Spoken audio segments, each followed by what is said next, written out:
All right. Okay. أعوذ بالله من الشيطان الرجيم. بسم الله الرحمن الرحيم. إذا السماء انفطرت. Oh, forgot to share my screen. I was just gonna say, I don't want to interrupt you, but I was gonna say we can't see it. Second. Okay, it's a new chapter in Fitar. This is also talking about the Day of Judgment, as a lot of these chapters in this section of the Quran are. Now you can see it, right? Okay. أعوذ بالله من الشيطان الرجيم. بسم الله الرحمن الرحيم.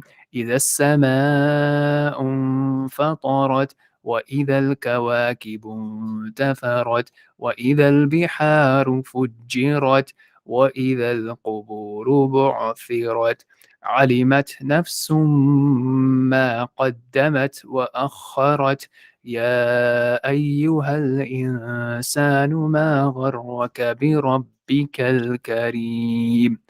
Okay, so let's do the translation up till here. Okay, zooming in. Go ahead. So when the sky splits open, when the heaven is clear. Yeah, so you can just read one of them. Yeah, I just have two in case if we need to just cross-reference something or have a different word for that. Okay. All right, Justin, yes, let's just do one. And when the stars fall away. Mm-hmm. And when the seas burst forth. And when the graves spill out. Then each soul will know what it has sent forth or left behind. O humanity, what has emboldened you against your Lord, the most generous? Okay, so people like myself who don't know what emboldened means, then you can see, okay, made you careless. Okay. Right. So that, and then sometimes you have a more details or something in parentheses and whatnot, right? So that's the idea there.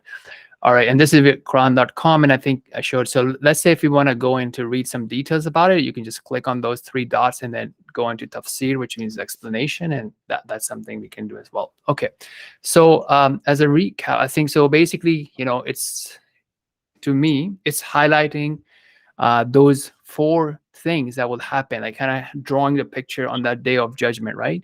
From the skies being, splitting up, to the stars falling away, to, seas gushing forth and bursting out, to basically, our graves, wherever we are buried, wherever our remains are, being, opened up and basically spilling out whatever is in there, and Allah will resurrect everyone, every soul. And that's the time, each soul will know what it has sent forth, right? So, just pausing here, like when you think about it, what comes to your mind, or like how do you reflect on these?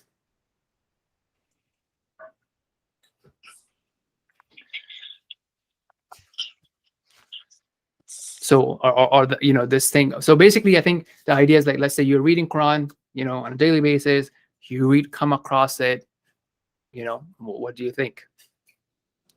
What does this remind you of? Finality. Mm-hmm. Come again? Finality. Oh, okay. Tell me more. Don't give me one word.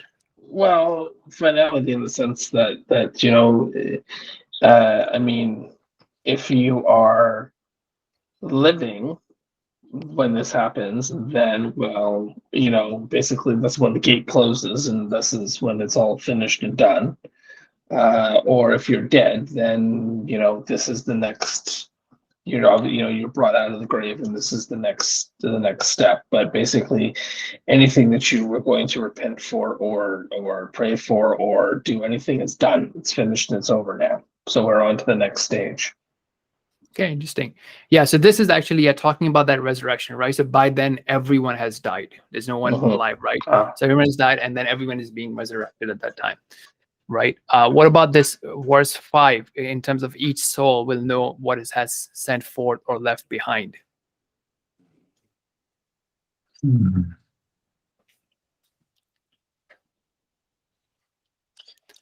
Left behind, is that kind of like your sins are left behind? Yeah. Okay, That's actually a very good point, right? So I think asking this question is very important. So let's say, when you're reading the verses, right?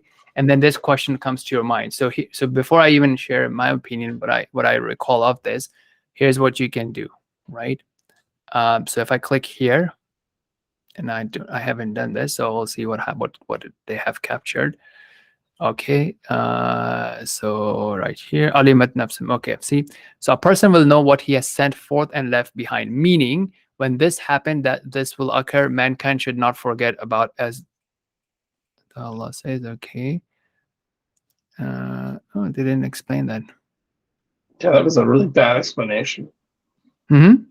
It was a really bad explanation. It took Yeah. it took the verse and then just stopped. Yeah, so there you go, right? So I think that's why this other one here. So where it is? Okay, so we are going to try the technique that I learned from Tristan. What, 83, right? 83 colon 5. You put that in, it takes you there. Oh, is it 83? No, it looks like It's 82. 82. Okay, somebody needs to be let in. With Morgan. Oh, 1 second. Someone tried to join and I couldn't admit them.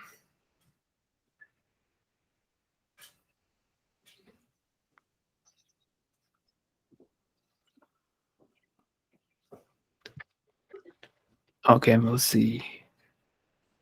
They'll try again. All right. 82, 5. So we go in this 82, 5. There we go. Okay, so here you'll see. Okay.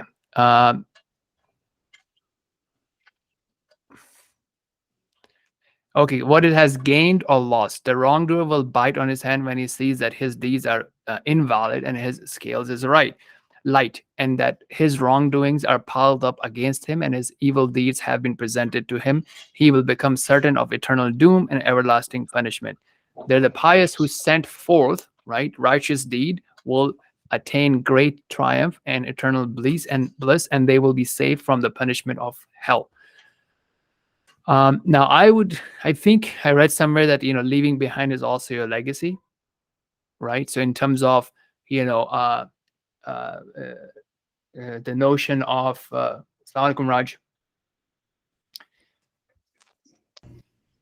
Walaikum assalam. In terms of the notion of what you left behind, right? So sometimes people do evil things and then it also becomes a legacy and people after them follow it, right, in their footsteps. So that's another thing that could be related to it as well. But So I how think many people did you lead astray, sort of deal? yeah. So it's not just like you wronged yourself, but you also became a source of, wronging others. Roger, we're gonna see your beautiful face today. Okay, so there wasn't much here. I'm not sure if it captures everything, so that if you guys allow me, I'm gonna quickly do a check. So this is cron.com. I think if we try cron hive, I just want to do a quick test. Cron hive and 82. I wonder if they haven't captured the full book, not integrated here. Let's see. All right. Here. 82.5. Yeah. So if we go under learn, and then you click on the same tafsir here. Let's see what comes up. Huh. No. Okay. So I think It's the same thing. Yeah, because this, I've read this tafsir before. It has way more, right? So I think the websites haven't really integrated it properly. But I think the other one is good. And if you really wanted to, I think there's one more thing I'm going to show you. So this book that I thought that the websites have integrated, but it looks like there are errors. What's going on? It's called qtafsir.com. It's a good qtafsir.com. So that has a proper integration of the book, by the way. Right. So then we go up to all the way to chapter that you're reading, which in this case is At-Takwi Infitar. And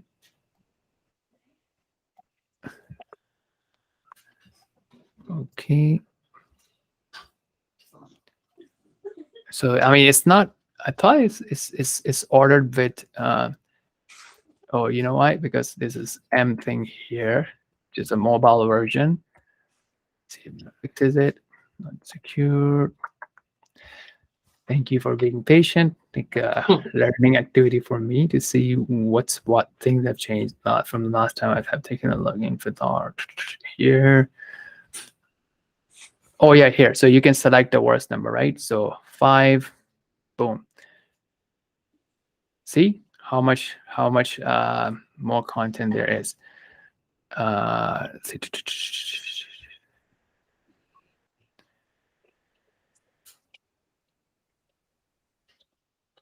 Actually, yeah, I don't know what's going on. Okay, sorry, my bad. So anyway, so what I would think about it, right? Let's say even if you don't go into the details, is to think about our actions, right? So this is basically whatever I did today. So even if I just reflect on my day today, it has been recorded, right? And there's going to be a day that I'll actually be seeing my report, right? Just like Jason, you would probably see like your balance sheet at the end of, especially business owners, right? You would see your balance sheet at the end of the month or year, right? Or you're doing your board meetings, quarterly reporting, what have you, you see your balance sheets, right? What happened, how things went forward and whatnot. Another way of looking at it is as an employee, when you have your annual reviews or quarterly reviews, right? That's when you see, okay, well, what did you achieve, right? What impact did you create? What was your impact and so on and so forth. Or your timesheet, or when we do exams, right? Or when you do your athletic measurements, right?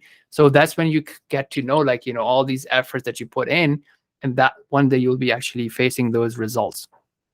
So this is a reminder, right? So basically, let's say you wake up, you're thinking about how is your day going, what's coming up, what meetings are there, bills to pay, things to resolve, issues to resolve, customers to talk to, whatever, right? But then we don't have this sort of holistic picture of how we are living our life, how we are using whatever Allah has given us, and that kind of takes you and makes you remind you of that. Now, this is a very interesting verse. What has deceived you from your Lord, right? So I would like to ask you, like, what are some ways that we manifest being decepted, right? Or being careless about your Lord, right? Let's see, like, what are some of the ways that you have seen human beings around you being deceptive or being careless about their Lord, before we read what the book's saying. Well, it's what you do to your body, smoking and drinking alcohol. Okay, so that's one, like basically just doing whatever you're pleased with, right? Not respecting or being grateful for what we have been given. And I think this is something that I've been speaking a lot about as well, in terms of, I think being grateful is to realize that whatever we have is from Allah. It's not something that we own. It's like a trust. If I were to use an analogy, if I'm traveling, and I'm going on a journey, and I let you say, hey, you know what, my car is here, use it, right? So if your family needs an extra car, boom, use it for a month, I'll be back, right? If you're a good friend, you're a grateful person, you wouldn't, abuse my car, right? You wouldn't be getting it into an accident and speeding on the highways. And when I come back, I take it from you, you wouldn't be complaining about it. You'd be happy that, hey, at least I had it extra for a month. So I think if we realize that whatever we have is from Allah, and we don't abuse it, right, and we live it within that boundaries, and don't hurt our bodies, right? And part of that is to go to Body by Chosen, right? There you guys, right? Just to take care of your body, right? And then keep it strong and healthy. Okay, what else? How else do human beings get deceived by Allah? Become careless about Allah and get deceived by shaitan? One would be like having an ego. So for example, let's say in 5 years, instead of making X amount of dollars a year, you're now making millions a year. Having an ego, as in like you think you're better than other people now. So always staying humble and grounded, and keeping like-minded people around you, because we're humans, we're not perfect, that if you do slip up, you have good people around you to call you out, right? Because it's a community effort. It's not, you can't just put it on one person. But if you have the right people around you that hold you accountable and keep you grounded, no matter what level of success you have or or things you achieve that you stick to your core values and stick to who you are and never think that you're above anyone. Nice, very nice. Okay, Raj. So see, there's different angles of looking at it, right? So Yeah, so many. what comes to your mind? Yes. So what comes to your mind? Like friendship. Sometimes people might have like a friendship. They might have a different reason for it. Maybe they see you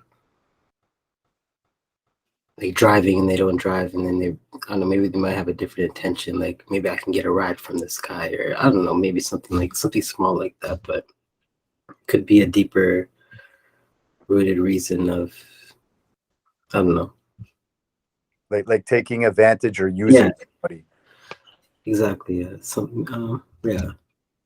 I think another big one too, at least, I mean, having been through, my 20s and such, is I think it's the trickery of the eye, or the desires of the eyes and what you see. I think is a big one. Like, you get, what have you got? You've got marketing, you've got flashy, you've got movies, you've got strip joints, you've got all sorts of things that are pleasing to the eye. And I think that's a big one. Things you see, like fancy cars and beautiful houses and beautiful women and all these sorts of things that trip you up, right? I think that's a big one. Yep, fantastic. Yeah, I was looking at what they say in the explanation as well, and I think one of the things that they point out is like, what are the things that are distracting you, right? So basically, I think as you guys mentioned, like usually it is like a choice, right? So either you have a choice to do, for example, what Allah has commanded and staying within those boundaries, right?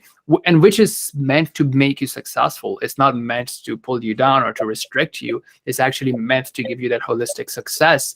However, you would have these competing things, and then in one hand you have the order of Allah, and in the other hand you may have your own ego, right? As Jason mentioned, or other distractions, right? Like whatever, right? And okay, and you thinking that, okay, if I were to disobey Allah, I would be able to access those easily, right? I mean, you can make money and you can be rich even by living within the bounds of Allah. Or you can choose to cross the boundaries of Allah and try to make money and try to have those flashy cars or whatever, right? I mean, or either way you can have it, right? But it's just like what choices you are making. Or sometimes it's our own comfort, right? I don't want to wake up. I don't want to get up and make wudu and pray and so on and so forth. Cool. All right, so let's continue. Share my screen again.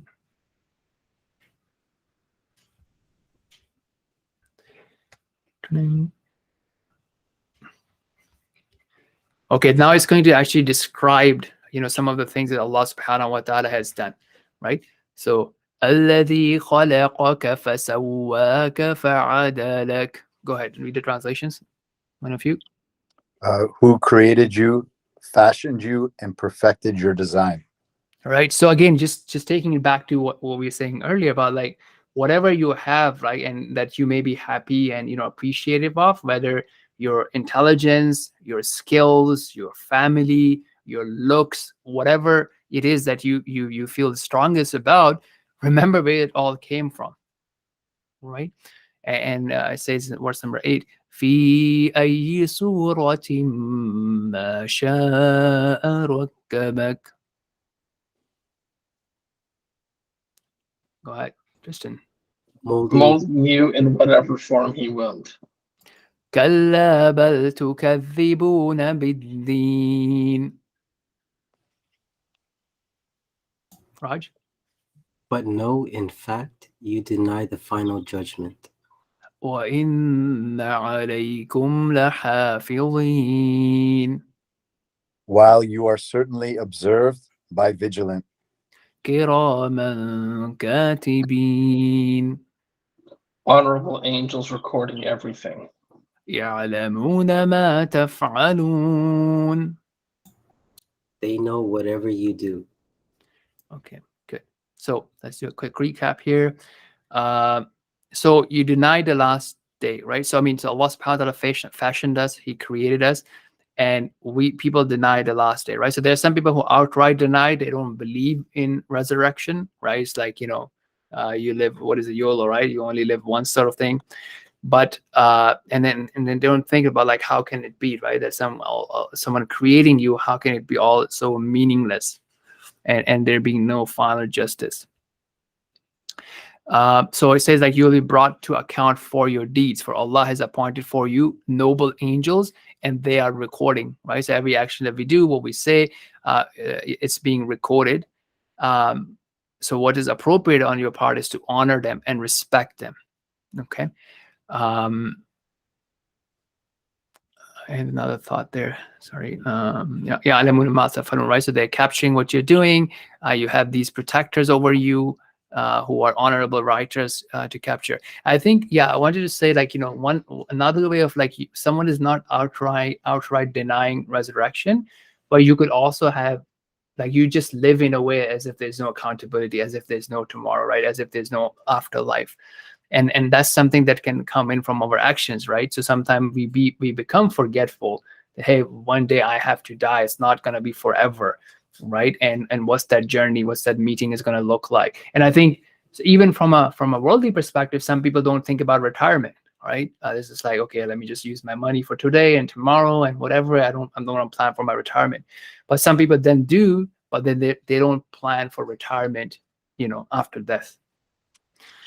Any reflections or thoughts or examples or stories that come to your mind regarding these, in terms of being forgetful of the hereafter? I think it's easy to fall back into old habits, which can definitely be a problem. Yeah, habits. I think that's a very good point, right? So that we do things without even thinking about it. So it's just like, okay, that's the routine. Interesting. Okay. Anybody else? For me, it's just like, for example, the 5 prayers is prioritizing, make it a priority, because as a person or a human, it's very easy to say, well, I got to do this, and this. Well, I'm busy with work, I'm busy with family. Like it's very easy to make excuses. But if you, like, for me, my challenge is just prioritizing it and putting it in a high importance on my to-do list, versus the easy way out of saying, well, I'll do it later, and then later comes and you're too busy, and then I'll do it later, and then later comes and something else comes up. So I know for me, it's prioritizing and putting it at the top of priority list, versus just something I have to do today, is saying, no, like, this has to be done. It's like there is no negotiating, right? So I think with me, it's I struggle with it, because running a business and stuff like that, it's 24/7. It doesn't stop. So I know for me, that's my personal challenge. Fantastic. And I think this is how I would like to frame it and challenge you on that, right? So, and I know it's not easy, because you know how many people think when you're your own boss, you can do whatever you want. And I'm like, yeah, there's still other stuff that you need to take care of, right? Now you're not only just thinking about yourself, you're thinking about all the 50 or hundreds of employees that you have, and to making sure ends are meeting, and your promises to the customers are being met, and so on and so forth, right? But then I think if you think about it from another angle, that, hey, you know what, Allah has blessed me to be in this position, and let me see, as you use the word, prioritize, right? So I think that's the key thing here. And I'm sure, like, even within your business, even if you remove religion and you're just focusing on all the things that you can do for your business, I'm sure you have to prioritize. There are things that you would let fall through, or delegate, or say, you know what, I'm just gonna cut my losses here, or let it go, because there are times where you can't do everything. Is that right? Or exactly, like, there's certain things in the business that have to be done every day without fail, and then there's other things that it can wait a couple of days. So it's just treating, for example, the 5 prayers or going to the mosque every Friday, those 2 things the exact same way. Very cool. Raj, any thoughts on any of that? Just that, it could come at any time, and usually it's at a time when we least expect it. Yeah. And if we do know the time, then that's a blessing from Allah. If you know the time, you mean death, or? Yeah. Sometimes. Oh, yeah, I don't know. Well, I mean, even like, it's like, I mean, I guess sometimes. Yeah, Sorry, sometimes you could have this thing of like you are like really ill, and not, but you are like now sort of anticipating, right? That, okay, I'm really, really ill. and it can happen. But sometimes even that time period can go like really elongated, and then because you're so weak that you may not be able to like even do anything, sort of thing, right? Yeah. There's actually a video on Twitter of a woman who apparently knew that she was gonna die right then and there, was reciting the Quran, and then she just fell back and died. And I'm like, okay, that's really odd how she just knew that was going to be it. Thing. Yeah. And I think another thing I've heard, like, you also die upon what you lived upon, right? So, I've heard a story of people, like, especially, people who work in as paramedics, right? That, they have been like Muslims dying, and then, you kind of remind them that, to read the Shahada, right? To read to testify, and before you die, and some people can't, and, may Allah protect us. It's not really funny, but, they started singing, right? So whatever they used to be upon, right? I think that's kind of becomes your natural instinct at that time. Right. Okay. So I think there's only a few more verses, so we can maybe complete the chapter instead of pausing here. Innal abrara lafi na'im. So yes, there was like a lot of warnings there, but now it's also showing the alternative reality of what can happen if you were to take care of your life. Okay. So one of you go ahead. Indeed, the virtuous in bliss. Okay. وَإِنَّ الْفُجَّارَ لَفِي جَحِيمٍ. And the wicked will be in hell. يَصْلَوْنَهَا يَوْمَ الدِّينِ. Burning in it on Judgment Day. وَمَا هُمْ عَنْهَا بِغَائِبِينَ. And they will have no escape from it. وَمَا أَدْرَاكَ مَا يَوْمُ الدِّينِ. What will make you realize what Judgment Day is? ثُمَّ مَا أَدْرَاكَ مَا يَوْمُ الدِّينِ. Again, what will make you realize what Judgment Day is? يوم لا تملك نفس لنفس شيئا والأمر يومئذ لله. It is the day no soul will be of any benefit to another whatsoever, for all authority on that day belonging to Allah entirely. Okay, fantastic. All right, so I think that that's the thing, right? You have only two options, right? Either you will be from the righteous and in paradise, or may Allah protect us, in the hellfire, right? Burning on that day, and you won't be able to escape it. So question here is, when you think about paradise, what do you feel most excited about? For me, it would be like, obviously, family members or friends that have already passed, being reunited with the loved ones. Okay, good. Inshallah. Tristan? For me, I think it will be to meet Allah and to actually to sit. I want to talk to the prophets. Like, I want to have a conversation with Musa.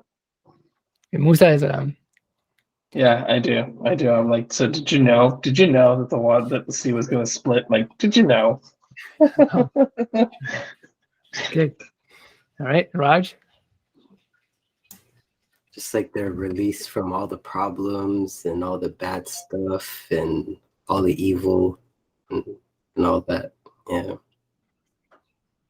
Yeah. I think, if I were to say it, like, I think firstly it would be like, okay, alhamdulillah, now I've made it, right? Now don't have to think about what's happening on the other side, inshallah, and then to take it to the next level is to have that meeting Allah and having conversation with Allah, inshallah.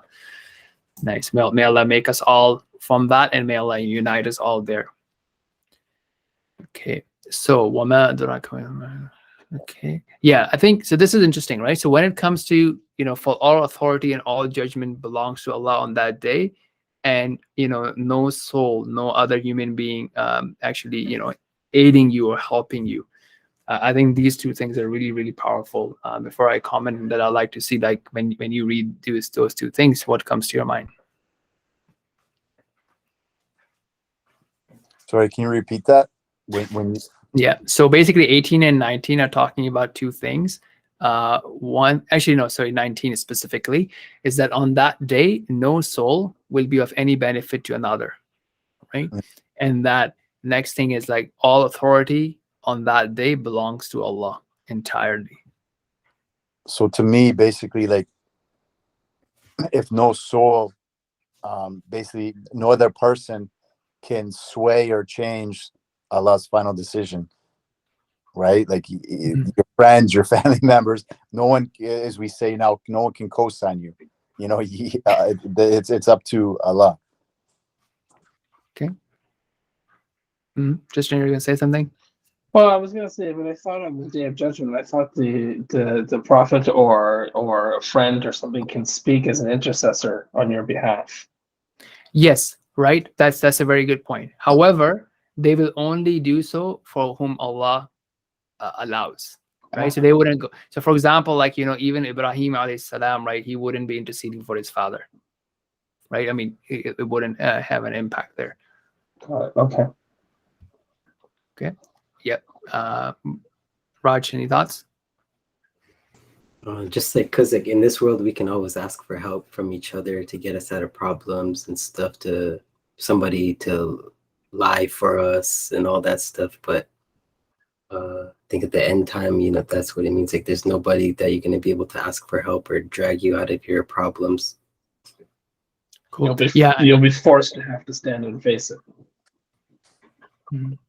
So I think the two things that comes to my mind, one is like, sometimes, we're disobeying Allah just to please people, right? If I stand up and ask, I need to go and pray, like, what would people think, right? They might think something of me, and, like, I don't want to be judged, or I don't want someone to have a specific opinion about me, or I may lose a potential business deal or whatever, right? Whatever, right? People that think about it. And so basically they are preferring them over something, but then you're like, hey, it's not gonna even matter at the end of the day. And I'm like, displeasing someone the one who is much more worthy of me to focus and please, and I'm displeasing him for the pleasure of some human being. I think even in the worldly sense, right? So let's say if you have two clients, right, or two job interviews, right? One is a job or that you really want, or one is a client, it's a really big client, and if you have to make a choice, you'd probably go for someone that's like more impactful in your eye, right? And then you may have to displease or let go of someone that is not. And then the second thing is the judgment of Allah, right? And I think it can actually be a good thing as well, from one angle, right? So sometimes we may be making in a lot of effort, but you don't see a lot of results, right? So from a worldly perspective, people usually reward results. They don't reward effort, but they reward results from a worldly perspective, right? So regardless of what business you're in, it's about results, right? What you're delivering. So you have a salesperson, one may be putting in a whole bunch of lot more effort than the other, but the one that's making more money, more sales is usually going to be rewarded more. However, when it comes to Allah subhanahu wa ta'ala, He has a complete picture, right? So even though human beings may not realize what your intentions were, how much effort you put in, they're only looking at results. Allah sees it all, right? So you may be underappreciated by human beings, but Allah will fully appreciate you. And from a different angle, sometimes you're able to deceive human beings, right? That you are so great, you're putting in a lot of effort, you're doing a lot of things for the sake of Allah. And I think all that will also get exposed on the Day of Judgment, what your true intentions were. So that's one thing, right? It's going to be a very transparent and just decision. Let's see, our guest joining us from Calgary. I did click admit. What happened? There you go. Assalamu alaikum. Wa alaikum salam wa rahmatullahi wa barakatuh. Welcome back. How you guys doing? See, he is still no sunset yet in Calgary. MashaAllah, bright and shiny. You have met Jason before, right? Yeah. Yeah. Nice. All right, yeah, we were just wrapping up, and we were just discussing the last verse, which is basically, not to please others, and while displeasing Allah subhanahu wa ta'ala, and to remember that the final decision is in the hands of Allah, who sees us all. So basically, you may be deceiving people, but Allah will see it and then expose you, or people people may be underappreciating you, but Allah sees how much effort you're putting in and what intentions you're bringing to the table. Cool. Well, thank you so much, everyone. Any other final comments, thoughts? If you guys want to hang out, you can do that as well. I'm gonna sign off. And I Yeah, hope. I gotta sign off too. I gotta call my dad. Okay. Hope we see you each other. And I'll ask on the group, if this time is not the best, we can move it around as well to make sure that we accommodate most of you, inshallah. What time did you guys start today? It's 8 o'clock, Toronto time. Okay. I see. Okay. That's the usual, right? I mean, I think I can keep 8, or we could do 9:30. So because Isha is at 9 o'clock, or I can also go earlier if you want to, but yeah. Over here is 7:30 over here. So Maghrib starts like 2 minutes after that, 3 minutes after that.